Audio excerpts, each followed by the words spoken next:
monetizing digital services since 2004, boosting the entertainment industry by making digital content accessible for everyone. AWG, where innovation meets monetization. LinkedIn presents. Welcome to the Human Capital Innovations Podcast, where your source for personal, professional, and organizational growth and development, where we share original research, explore industry trends, and interview executives and thought leaders from across the globe. We hope you join us often for practitioner-oriented content around all things related to leadership, HR, talent management, organizational development, and change management. Maximize your personal and organizational potential with Human Capital Innovations Podcast.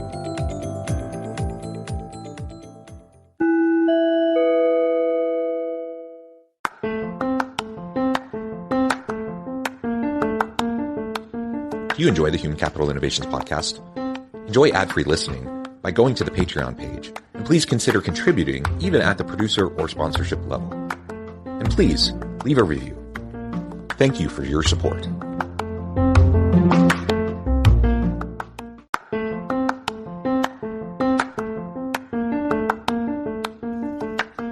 Welcome to the Human Capital Innovations Podcast. In this HCI Podcast episode, I talk with Shamil Idriss about shifting organizational strategies and the search for common ground to transform violent conflict.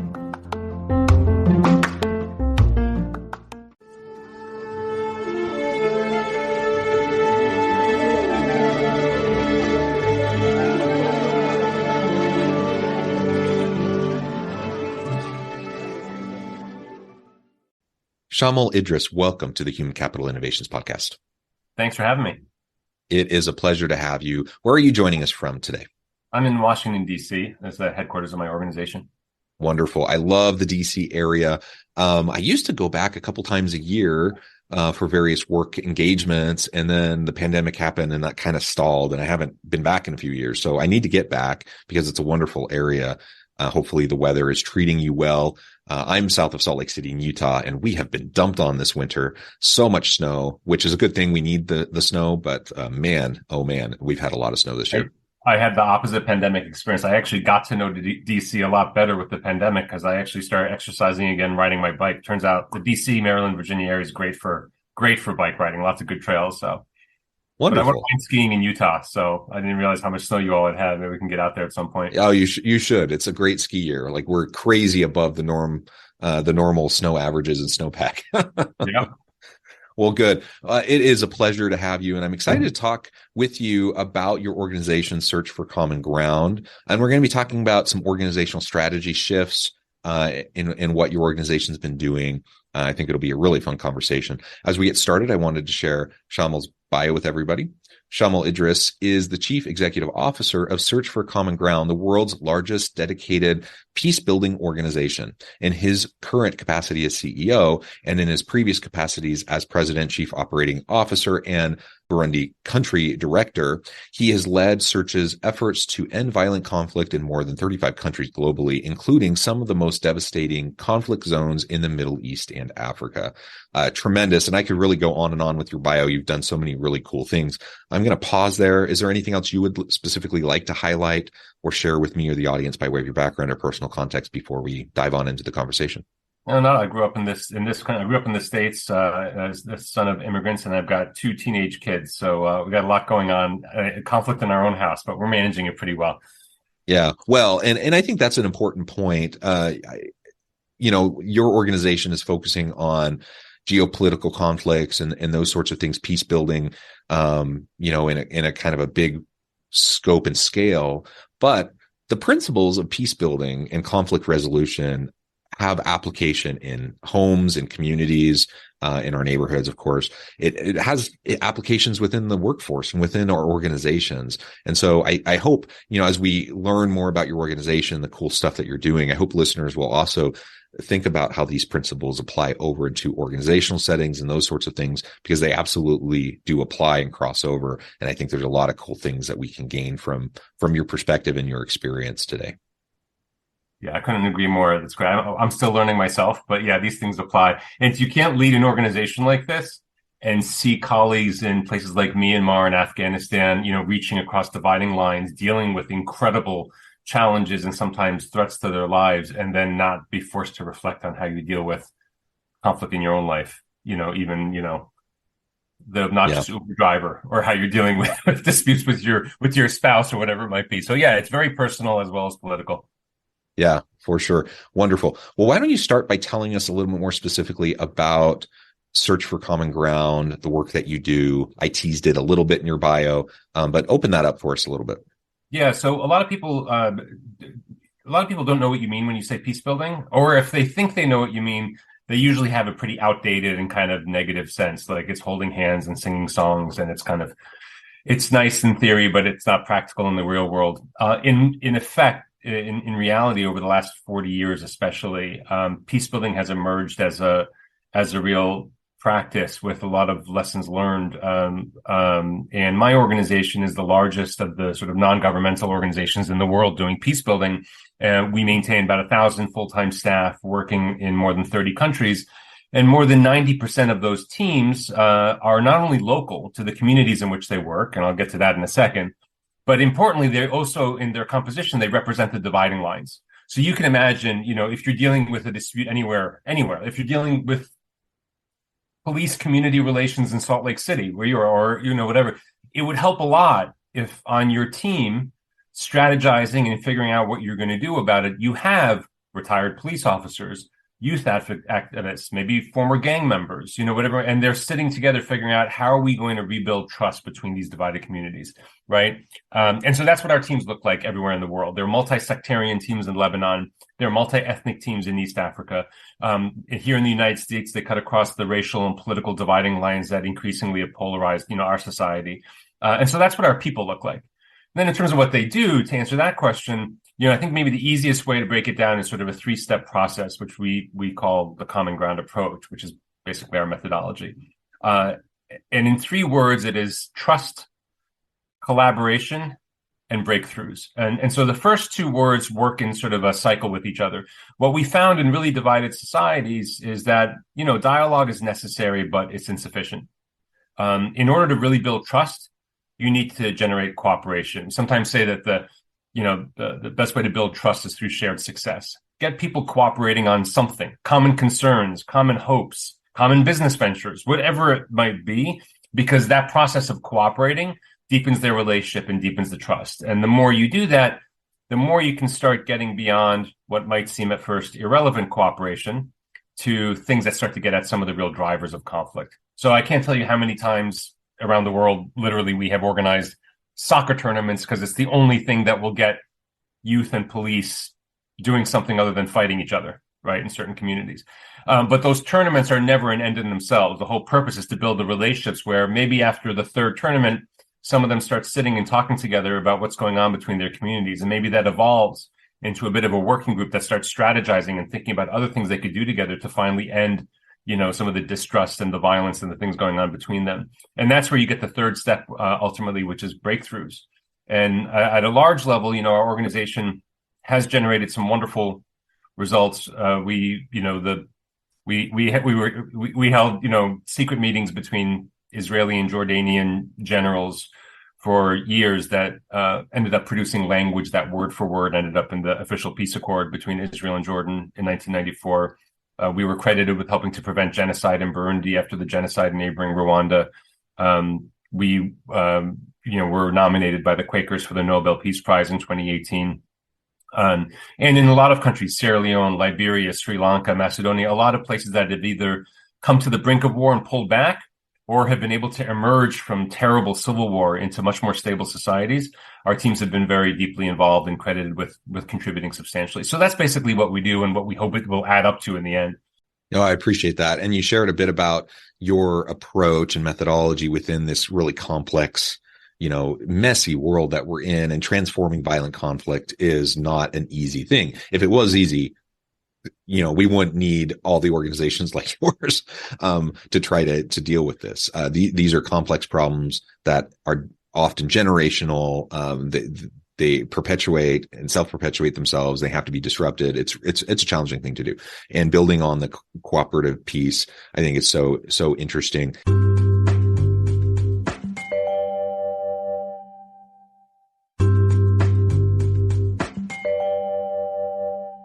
Monetizing digital services since 2004. Boosting the entertainment industry by making digital content accessible for everyone. AWG, where innovation meets monetization. Before I ask you about the impact piece that you were just referring to, I just wanted to make a tie back to an organizational setting. Now, we all have probably experienced this. You're talking about, general societal kind of conflicts and whatnot in a lot of what you're doing. But we've all been in those organizations where you have different camps.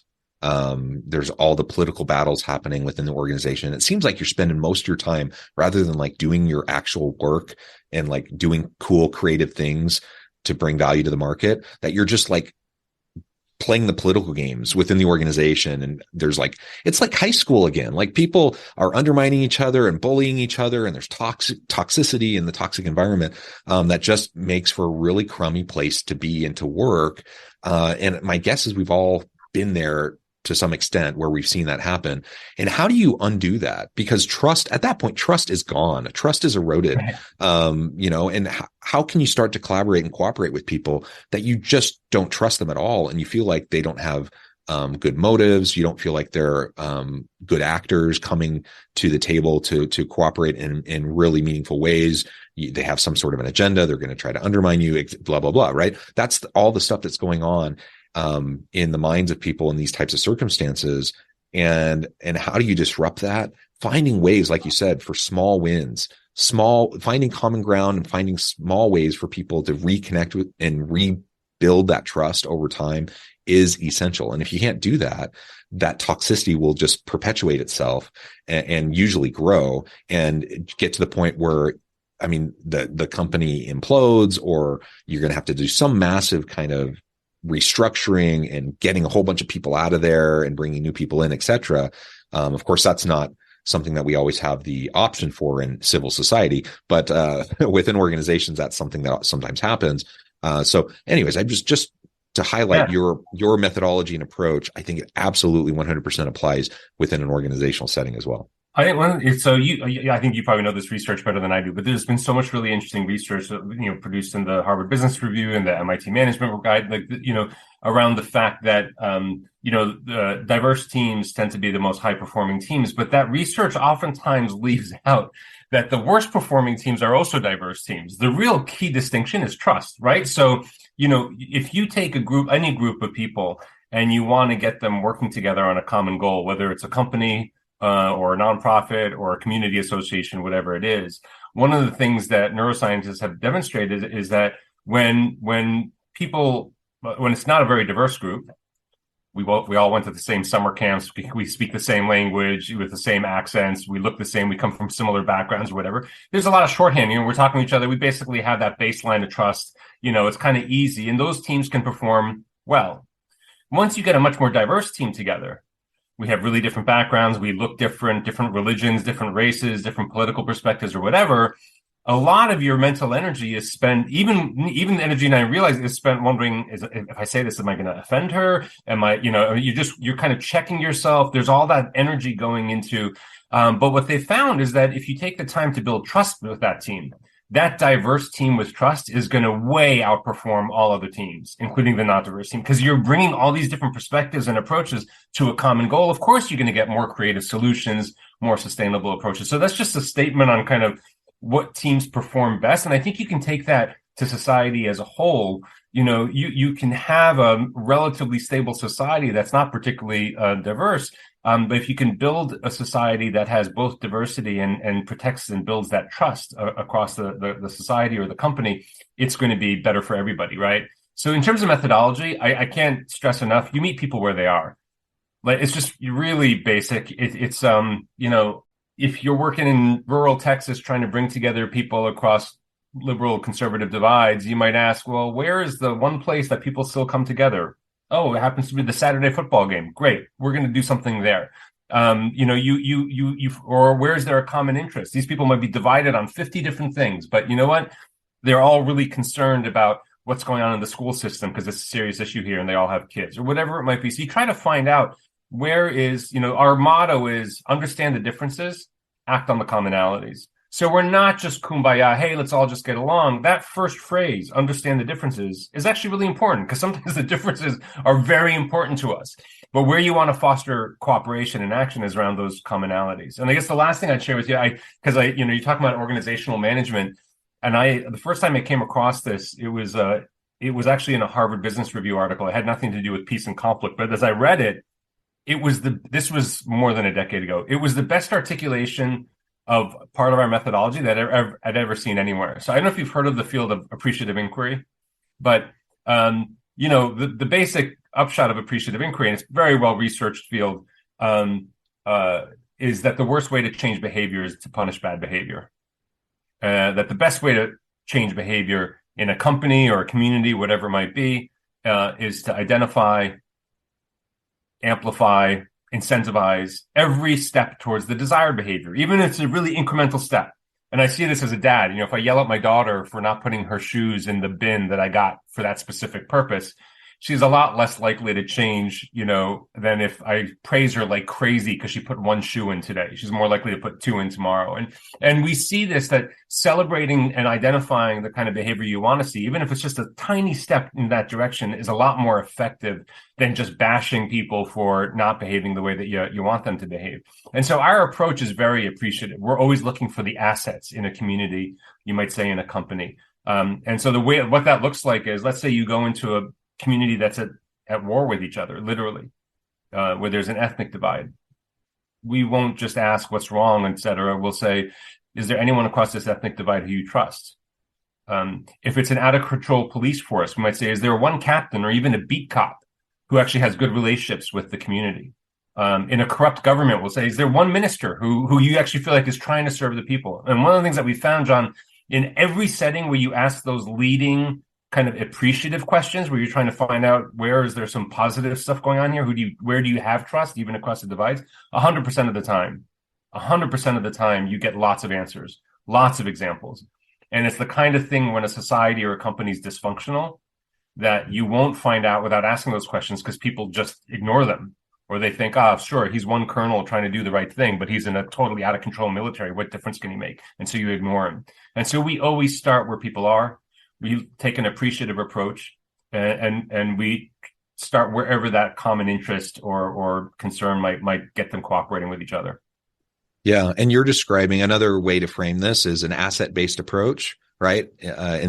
Instead of a deficit-based approach, yeah. Which exactly what you just said. It's so much more powerful to get people to work collaboratively when we take that kind of an approach, and we value the input that we're getting from everyone involved in the process, right? Yeah. That will help to rekindle that trust.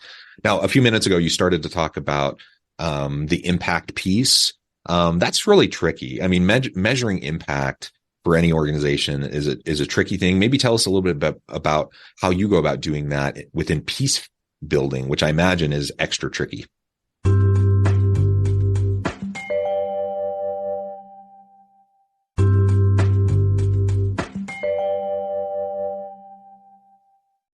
Part of why it's extra tricky is building peace is a complex process. There are a lot of factors, a lot of causes and effects. So pulling them out and saying, well, this is the one you want to measure is tough. Second, it's tough to prove a negative. Okay, because of this intervention, there wasn't a massacre. There would have been without it. That's tough to prove, right? You're asking this question, though, at a really exciting time, not just for me, but for the entire peace building field. We spent the better part of the last 3 years developing an impact framework based on consultations with scholars, peer organizations, very importantly, with the people in the communities where we work around the world, more than 30 countries. And my sense is that our whole field is at the cusp of a really critical shift in how you measure peace building. And the best analogy I can think of is the medical field, right? So in the medical field, there was a really big jump in human health when the medical community shifted from simply treating diseases to actually promoting and fostering healthy lifestyles. And people started thinking, what are the things that keep people from getting sick in the first place? So our treatment here is not just when they are dragged into the emergency room. And they looked at things like how much people sleep and whether they drink and smoke and et cetera, et cetera, et cetera. Well, a very key pillar of that shift in the medical community was the identification of 8 vital signs for a healthy human body. There's so much consensus on this now that if you go to a doctor anywhere in the world, the first thing they're going to do is take your 8 vital signs. What's your pulse? What's your heart rate? Do you feel any pain, etc.? And those vital signs will tell them whether a further intervention is needed or more testing. There's no equivalent in terms of what the vital signs are of a healthy society. What are the things that you measure that will tell you when there's a crisis, a pandemic, an earthquake, an act of violence? What are the things you should measure that will tell you whether that society is likely to react to that crisis by coming together and staying cohesive, or likely to descend into polarization and even violence? Because conflict is not something to be avoided or prevented. It's just natural. There's conflict is like friction. It's going to happen. Things are going to happen.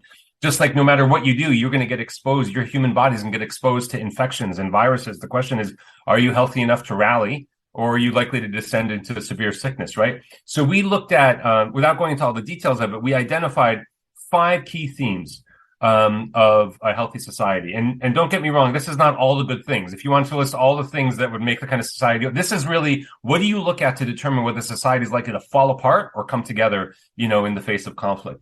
And the 5 things are as follows. 1 is trust between communities.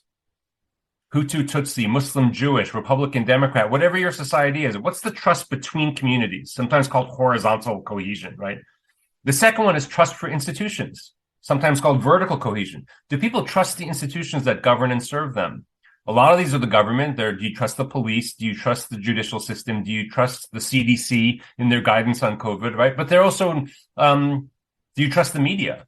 It's not just government. So do you trust the institutions that govern and serve you? So that's the second measure. The third is physical violence, because physical violence tends to beget more physical violence. So we ask people, we both look at, levels of physical violence, but we also try to understand whether people feel safe walking home at night, basic things like this. The fourth is very subjective. It's people's sense of agency.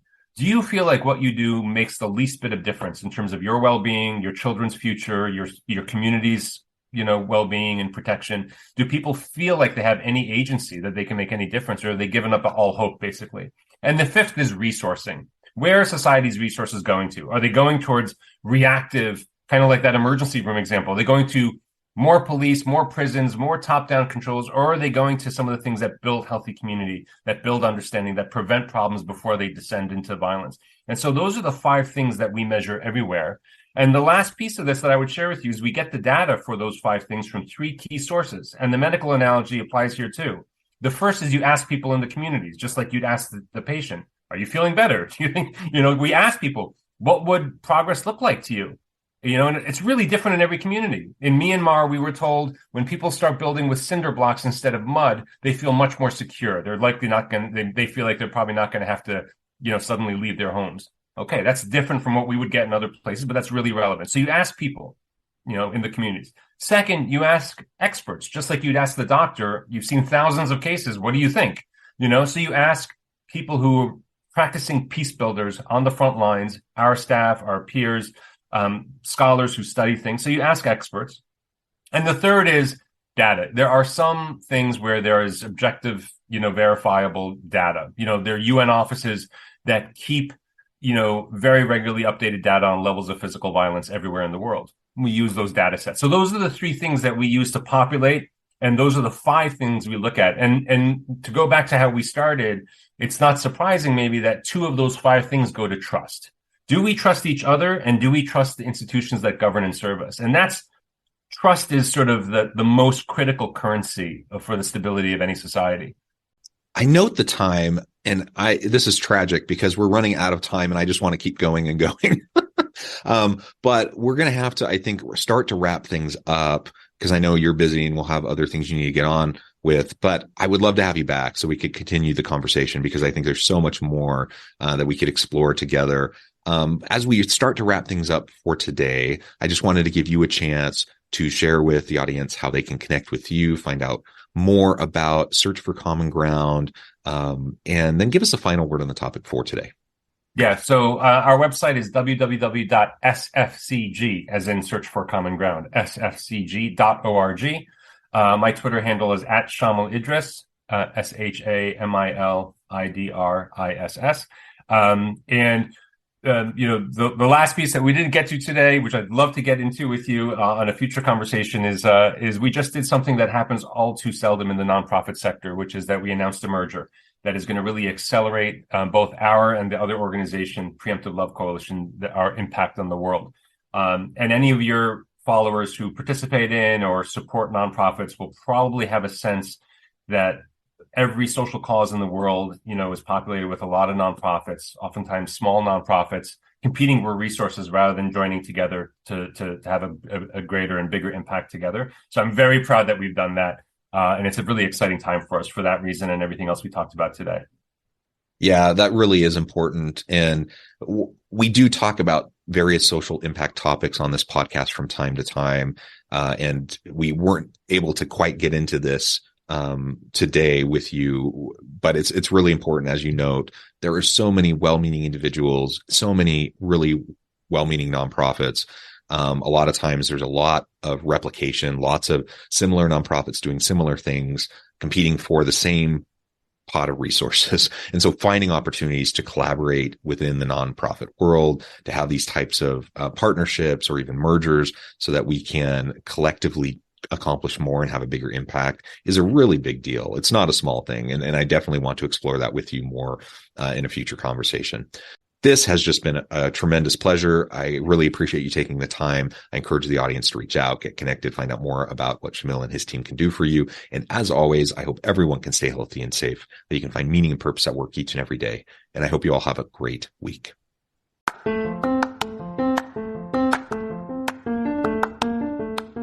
Do you enjoy the Human Capital Innovations podcast? Enjoy ad-free listening by going to the Patreon page, and please consider contributing even at the producer or sponsorship level. And please leave a review. Thank you for your support.